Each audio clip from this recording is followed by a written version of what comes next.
Hey guys, welcome back to Rick's Car and Bike. And what's going on here today? Well, it's time to change that rear tire out here on my 2005 FZ1. And you can see here's what the tire looks like. Yeah, you know what? It's one of those things where, you got still some good tread on the right-hand side. You got, much less if you look on the left-hand side. I tend to push the bike down a bit more in corners on the left, mainly because in tight cornering you're trying to keep your body out of the way of cars coming around the corner, so I tend to push it down a little more on that left side.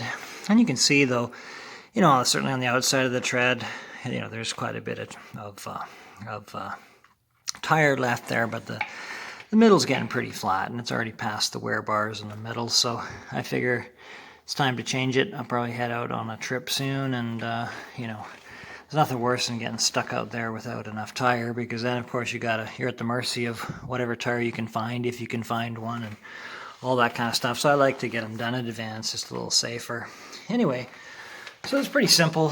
Here you just got a big bolt to take off. It's 32 millimeter, and you'll see over here.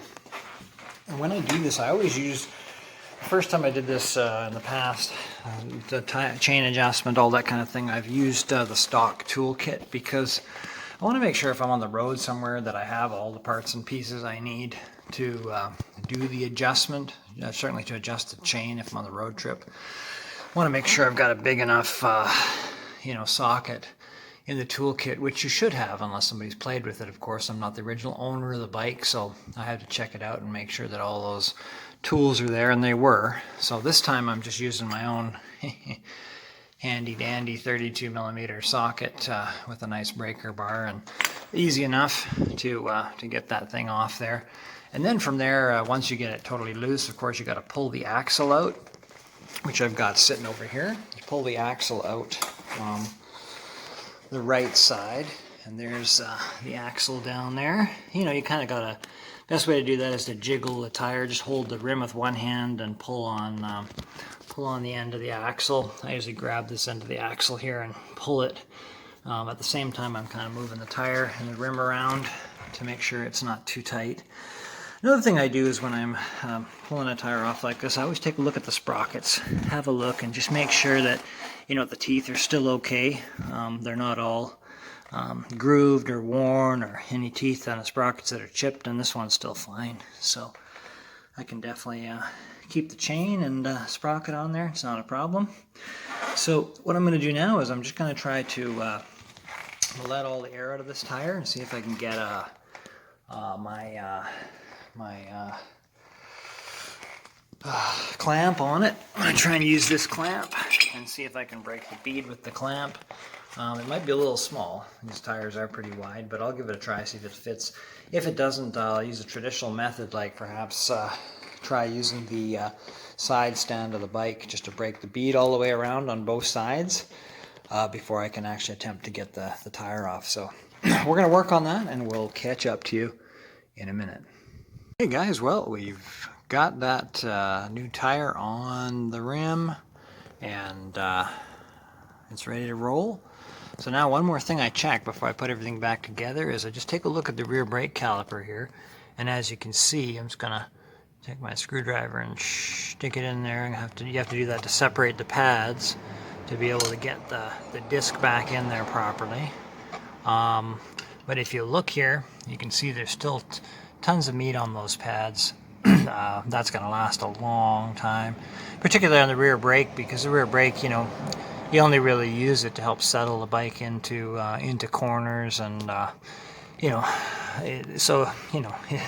rear brakes last a long time. In fact, I'm thinking of all the bikes I've owned over the years, I've probably only replaced 2 sets of rear brake pads, and that was in both cases because the brakes were dragging a little bit, and I had to do some work on the calipers to free them up and make them run a little smoother. But other than that, they last a long time. So anyway, I'm gonna get this wheel back in and then get ready to do some riding. Hey guys, well, we got the tire all mounted up, and almost ready to roll. Just one last thing I'm going to show you down here, and that is, you know, when you're tightening up the chain, and remember, a little looser is much better than tighter. Make sure that you've got your axle in here properly, so that it's being held in here by this this holder here. And when you're tightening up the chain, make sure, remember, you got a lock nut, you got to loosen that, and when you loosen it, you know, watch this screw here, this bolt, sorry, to make sure it's not moving. If it is moving, put it back to where it was before you actually, you know, check your chain adjustments, of course. And remember, when you loosen this bolt, you're tightening the chain because you're moving the spacer with the axle back. When you rotate it clockwise, you're actually loosening the chain. So it helps to loosen it a little bit when you're putting the axle back in. Just gives you a little more space to be able to get the spacer in here properly. And the other thing is, remember on the swing arm, at the end of the swing arm here, there's these little marks. They're kind of hard to see with the camera, but just count them. And this is about 6.5 here. And then check the other side in the same location and make sure that it's the same at 6.5. If it's not, then of course, you know, you must have got one side probably tighter or looser than the other. Make sure they're even and check your chain adjustment, and rotate the tire a few times to make sure that it looks like it's running smoothly off of the sprockets. You know, there's nothing weird going on. It's not jumping any particular teeth or sounding like it's grinding on the teeth. Of course, good time to lube your chain, clean the wheel, all that kind of stuff. That's what I'm going to do right now. Wash it up and then take it out for a little test ride. Make sure everything's good and okay, and start wearing in that tire a little bit before my trip tomorrow. I'll be gone for a couple days, not too far. Maybe 1,000K, 1,200K, something like that. We'll see how long it ends up being. Just taking some parts up to a friend of mine. I was not very internet savvy, so I ordered the stuff for him, and then, heck, it's not a bad thing to have to take a trip to do a little delivery, is it? Anyway, have a great day, and we'll catch you guys later. Well, guys, just got back from a little shakedown ride, about maybe 35K or so, and tires working well. I got it warmed up and just kind of took it easy, you know. Always the first time you get out there on a new tire, you got to take it easy because there's some of that release compound, you know, which is kind of slick on the tire. Anyway, yeah, it was good. So the last Michelin Road 3 got about 8,500K out of it, and I didn't buy it new, so it was on the bike when I got it, so I'm not exactly sure how many miles, you know, the guy got out of it, but hopefully this Metzeler, you know, Roadtec Z6 will do a little better than that. And we'll give you a full report once we get to that point and see exactly how it's performed. Initial feeling of this is the carcass feels a little stiffer, actually, a little you know, harder, not quite as in touch with the road, I would say, as the Michelin Road 3 did. So we'll see from there. The big difference for me is going to be, of course, in the wet weather performance. You know, the Michelin Road 3 was fantastic. I've gone through many storms and heavy rains on that rear tire, and it's performed flawlessly. So, you know, we'll see what happens with this one. Hopefully I live in the Pacific Northwest, so we'll be getting rain in the not too distant future. So hope to be able to report back to you on that and see how that looks out. Anyway, thanks for watching, liking, and subscribing. Appreciate that. If you have any comments about your tire choices and your favorites and all that kind of thing, and what your experience has been, we'll look for those in the comments. And well, get out there and ride. Hope you're enjoying your bike. If you got out there and got your bike on the road, and I'm heading out tomorrow for a nice trip for a few days, and put some good Ks on, and should have a good, much better sense of the tire's performance after the next few days. Okay, so take care, and we'll catch you later. All right, well, welcome back to Rick's Car and Bike, and guess what? It's time for another beer of the week. And what do we have here? We have a Red Racer Pilsner. And this one is, these guys are from Vancouver, BC somewhere, and this is a nice 500 ml can, a tall can. 5% alcohol. And you know, a Pilsner. Hey, how can you go wrong with a Pilsner, right? I mean, and you know, it's emphasizing exercise. There's a young lady riding on a bike. That's got to be good for you, right? So, you know, and it's a good beer. I gotta admit, I already took the first sip. Sorry without you, but cheers. Let me try this again.